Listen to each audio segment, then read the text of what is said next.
Well, Stuart, here we are at York. Game of two halves, perhaps? Yeah, definitely. Look, I think the first half, it could have been a lot more with the chances that we created and the opportunities. I thought the tempo we played at, I don't think they could live with in the way that we press, especially counter press, is something that we've been hugely focusing on, especially when we come up against possession-based teams, which they are. And I don't think they had much of the ball because our press was so good. We know that we're going to be good in possession. We've got so many talented players in possession, but if you see their hunger today to really go get after the ball, it was excellent. And then the end product in the final third was really good as well. I think potentially if it was a league game, I think we're more ruthless.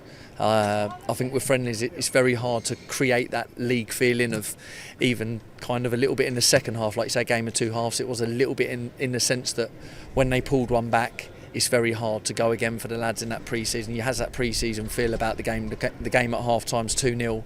And I thought we were very comfortable and very dominant in all areas. So yeah, overall we're really pleased. Like, there's no injuries, which is a massive plus, and that's the biggest thing. And it's a game that we haven't lost. And we went down to 10 men for probably 20 minutes, which was just precautionary with Dan Crowley.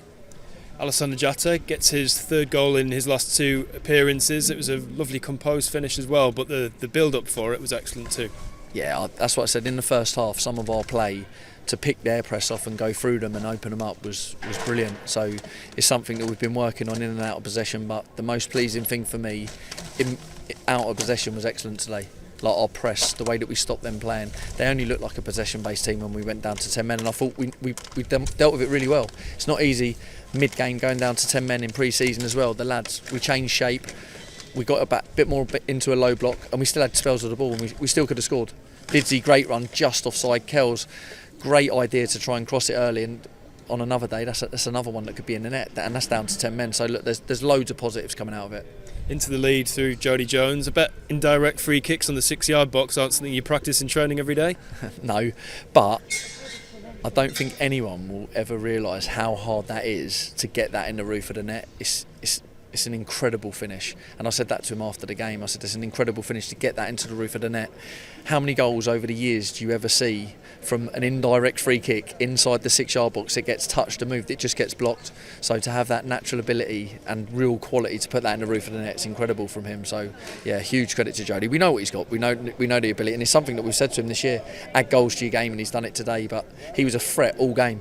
He was 1v1, he was crossing the ball. Like some of the balls that he put in the box again was brilliant. So yeah, really pleasing. As you say, lots of positives, but two goals against to dissect as well. I'm sure you'll be looking forward to taking a look at those and working on it, I suppose, in training. Oh, definitely. I think you've always got to keep improving, and this is something that we're always look to do. We want clean sheets. At half-time, going in with a clean sheet, the lads defended their box excellently. We want to look at the goals. He's come inside. We've not kept him downside. It was a counter-attack. We've not kept him down the outside. We've got back in a great defensive position, but we've just let him inside. And it's a great strike from lads. Sometimes you have to hold your hands up. It's a great strike, and there's nothing that Bassey could have done with it.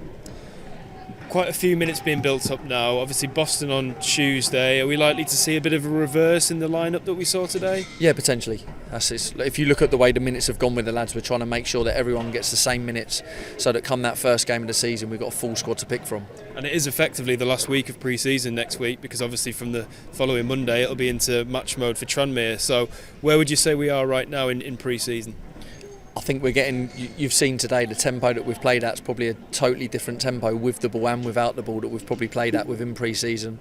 Wickham was probably close in spells, but I think the sustained pressure and tempo that we played at today was excellent, and it's something we've got to build on again. We want to get to the next level again, and it's something that we're working towards. Two of the lads that we haven't yet seen in pre-season, Matt Palmer and Nick Cerula. What's the latest with them both?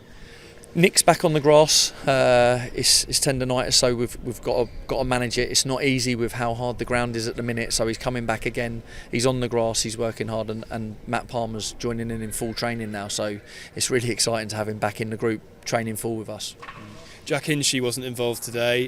Is it a case of just letting him bed in a little bit before he gets out there? Yeah, look, he signed on Friday. He was with the medical team all day doing his medical and media and stuff like that, so there's no point risking him, making him travel all the way to York and risk him. He's been doing a programme from the club today to make sure that he keeps on top, and then he's back in with us on Monday, and then we'll bed him in. He doesn't know our structure, he doesn't know our patterns. What we do know is he's a very talented footballer that will fit into our structure and the way that we want to play. So look, we're looking forward to working with him, but there's just no point rushing him and risking him. One of this week's new signings, Robbie Cundy, did get out on the pitch for the final bit of the game. I know you're a big fan of his. Yeah, I thought he was excellent when he comes on. His body angle and body shape, you think when we went down to 10 men, he's come on and he's just slotted into right back and he's covering 2 men and he's headed 2 or 3 balls away out your box, which we know that he'll do for us. So yeah, it was a good performance from all the lads that come on the pitch, because it's not easy when you come on in a game like that, at a tempo like that. It's not easy to come on and have an effect, but I thought everyone to a man was excellent today.